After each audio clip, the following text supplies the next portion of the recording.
Hello प्यारे बच्चों, कैसे हैं आप? मुझे उम्मीद है आप सब बहुत अच्छे से होंगे। और बड़ी एक खुशखबरी की बात है। इस साल 2021-22 सेशन के लिए जो बच्चे क्लास 10th पास आउट होकर क्लास 11th में पहुंच रहे हैं, उनके लिए एक बहुत ही गुड न्यूज़ है सीबीएसई की तरफ से कि अब स्ट्रीम सिलेक्शन का कोई झंझट नहीं रह गया और स्टूडेंट्स अपने पसंद के कोई भी सब्जेक्ट चूज़ कर सकते हैं और अल्टरनेट सब्जेक्ट्स यानी अलग अलग ब्रांच के सब्जेक्ट को कंबाइन करके भी अपनी स्टडी आगे कंटिन्यू कर सकते हैं। जैसा कि आप सबको मालूम है बच्चों कि सीबीएसई ने अभी 1 मई 2021 को अपना एक करिकुलम रिलीज़ किया है। एक पॉलिसी इंस्ट्रक्शन बुक या रूल बुक कह लीजिए रिलीज़ किया है, जिसमें ये बताया गया है कि आपके क्लास 10th के जो रिज़ल्ट हैं वो रिज़ल्ट आपका 20 जून को डिक्लेयर कर दिया जाएगा। तो ये आपकी डेट भी उन्होंने अनाउंस कर दी है, 20 जून को आपका रिजल्ट आउट हो जाएगा। और इस बार जो मार्किंग है वो भी आप जान रहे हैं बच्चों कि अब टोटल इंटरनल मार्किंग होनी है। इंटरनल असेसमेंट के जरिए से आपकी मार्किंग होनी है और आपका रिजल्ट बनना है इंटरनल असेसमेंट के जरिए से, जिसमें आपको मालूम है कि आपके 10 नंबर जो है यूनिट टेस्ट से बनाए जाएंगे। यूनिट टेस्ट से आपको 10 मार्क्स दिए जाएंगे, 10 मार्क्स। और इसके अलावा अगर आपके मिड टर्म्स हुए हैं या हाफ अर्ली एग्ज़ाम हुए हैं, हाफ अर्ली एग्ज़ाम उसमें से आपके 30 मार्क्स कंसीडर किए जाएंगे। और अगर आपके प्री बोर्ड्स हुए हैं, प्री बोर्ड्स, तो बच्चों प्री बोर्ड से आपके 40 नंबर बनाए जाएंगे और इस तरह से टोटल 80 मार्क्स आपको थ्योरी में दिया जाएगा और 20 नंबर का इंटरनल जो स्कूल पहले से देती आई है वो यथावत रहेगा और उसी के हिसाब से आपको मार्क्स मिलेगा। अब बात करते हैं जो बच्चे क्लास 11th में पहुंच गए हैं और अब वो स्ट्रीम सेलेक्ट करेंगे, कोई मैथ्स में जाएगा, कोई कॉमर्स में जाएगा, कोई ह्यूमैनिटीज़ में जाएगा। और इस तरह से आप अपने पसंद की ब्रांच लेकर के, पसंद की स्ट्रीम लेकर के आगे अपनी पढ़ाई कंटिन्यू करते थे। लेकिन अब एक बड़ी खुशखबरी की बात यह है बच्चों आपके लिए कि इस साल कोई स्ट्रीमिंग का झमेला नहीं रहेगा।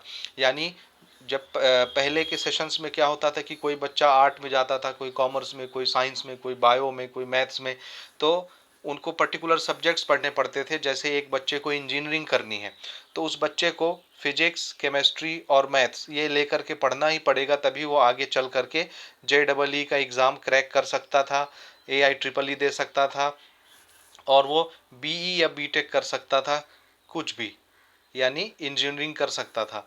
किसी बच्चे को अगर मेडिकल एग्ज़ाम क्रैक करना है तो उसको कंपलसरली 11th 12th में PCB लेके पढ़ाई करनी पड़ती थी, फिजिक्स, केमिस्ट्री, बायोलॉजी, और वो नीट के थ्रू आगे अपने एम्स तक पहुंच सकता था। लेकिन अब क्या होने वाला है बच्चों, ये एक बड़ा ही अद्भुत एक इम्प्लीमेंटेशन है जो कि अभी आपने सुना होगा, जो हमारी नेशनल एजुकेशन पॉलिसी लगने वाली थी, ये उसकी शुरुआत हो गई ऐसा कह लीजिए। अब आप अलग अलग सब्जेक्ट कंबाइन करके ले सकते हैं और अपनी पढ़ाई आगे कर सकते हैं। जैसे कोई बच्चा मैथ्स के साथ, अगर कोई बच्चा मैथ्स का स्टूडेंट है, क्लास 11th में उसने मैथ्स लिया है, तो आप मैथ्स के साथ ह्यूमैनिटीज़ के कोई भी सब्जेक्ट्स ले सकते हैं और अपनी पढ़ाई आगे कर सकते हैं। आप अगर बायोलॉजी के स्टूडेंट हैं तो आप बायो के साथ, अगर आप चाहें तो आप पॉलिटिकल साइंस ले सकते हैं, अगर आप चाहें तो आप ज्योग्राफी ले सकते हैं, अगर आप चाहें तो आप अकाउंटेंसी लेके पढ़ सकते हैं। कोई भी सब्जेक्ट आप अपने पसंद से कंबाइन करके आगे कंटिन्यू कर सकते हैं। तो अब जो स्ट्रीमिंग का झमेला था कि अगर आप मैथ्स में है तो आपको PCM ही लेना पड़ेगा, बायो में है तो आपको PCB ही लेके पढ़ना पड़ेगा, अगर आप कॉमर्स में है तो आपको अकाउंट्स, इकोनॉमी, बिजनेस स्टडी लेकर के ही पढ़ाई करनी है, ह्यूमैनिटीज़ में है तो ह्यूमैनिटीज़ के सब्जेक्ट लेकर के आपको पढ़ने। अब ऐसा कोई रूल नहीं रह गया, अब आप कोई भी सब्जेक्ट अलग अलग स्ट्रीम के कंबाइन करके पढ़ सकते हैं। लेकिन इसमें आपको एक चीज़ का ध्यान रखना है, पहले आप अपना एम सेट कर लीजिए कि अगर आपको फ्यूचर में इंजीनियर बनना है, आपको JEE क्रैक करना है, इंजीनियरिंग कॉलेज तक पहुंचना है, BE करना है, BTech करना है, तो आपको कैसे सब्जेक्ट चूज़ करने चाहिए। मैथ्स के साथ अगर आप अकाउंटेंसी ले रहे हैं तो इसका कोई ना कोई फ्यूचर में यूज़ होना चाहिए और इसी को देखते हुए आप अपने सब्जेक्ट चूज़ करेंगे कि जो सब्जेक्ट आप लेकर के आगे पढ़ रहे हैं, आगे चल के क्या उसमें आपके लिए जॉब अवेलेबल होगी या नहीं होगी। इसी तरह से अगर आप बायोलॉजी लिए हैं तो बायो के साथ अगर आप अकाउंट लेकर के पढ़ेंगे, अगर आप ह्यूमैनिटीज़ का कोई सब्जेक्ट लेके पढ़ेंगे, अगर आप ज्योग्राफी लेकर के पढ़ेंगे, तो आप ये सोच के पढ़िएगा कि जो सब्जेक्ट मैं आज चूज़ करके अपनी पढ़ाई कर रहा हूँ, क्या उस सब्जेक्ट से रिलेटेड भविष्य में मुझे कोई जॉब मिलेगा।